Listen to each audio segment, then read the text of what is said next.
I know, and the two openers batting for so long to get rid of that new ball as well. It's been a good start. I think if you gave us 350 runs at the start of the game as a lead after our first innings, we'd have chewed your arm off for that. So look, we're in a good position, but that doesn't mean the game is won by any means. It's still a very good wicket out there.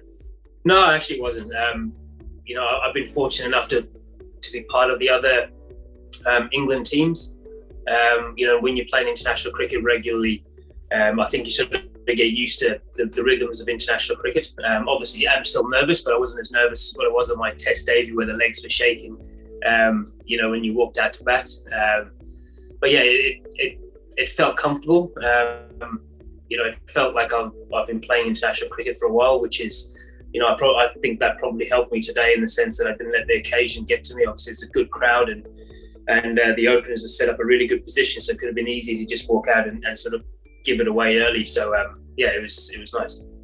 Definitely, played really well there. To get 70 and get out, obviously disappointing. I felt like I probably missed out on a big one there, which is disappointing. You don't really get those opportunities too often on wickets that play that well. And getting to 70.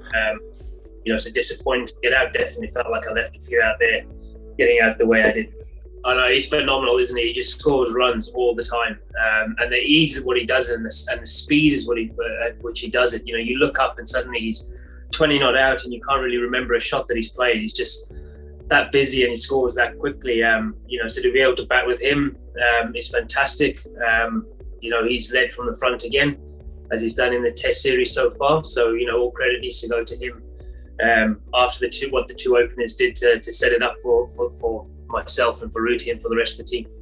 I hope so. I'm obviously not part of those discussions, but I would be very surprised if we declared overnight. That as many runs as we can get here as possible would be probably be the ideal situation, and then we'd be able to put them under pressure with scoreboard pressure and some fields, and be as attacking as we can.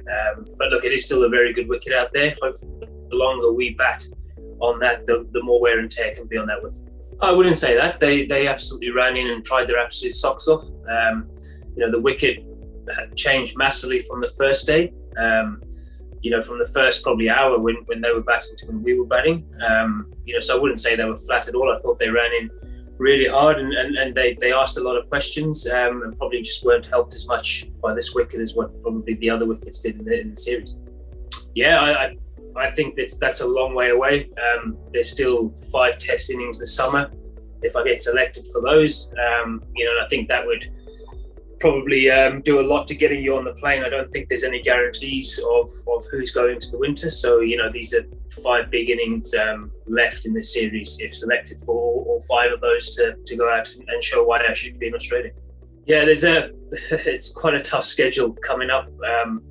Obviously, the tough thing with the whole schedule is there's the only guarantee we have at the moment is IPL. We don't know if we're going to the World Cup, and we don't know if we're going to the Ashes. So it leaves us in quite a tough situation when you sort of say you give up the IPL and you don't get picked for either of the England squads. Then you've given up an IPL. Or if you go to the IPL and then you get selected after you've gone to the IPL, then you're sat in a bubble for 5.5 months. So it's a tricky situation at the moment, and it's a tough one at the moment. But hopefully we can get some answers and we can sort of find some time to get a rest out of these bubbles.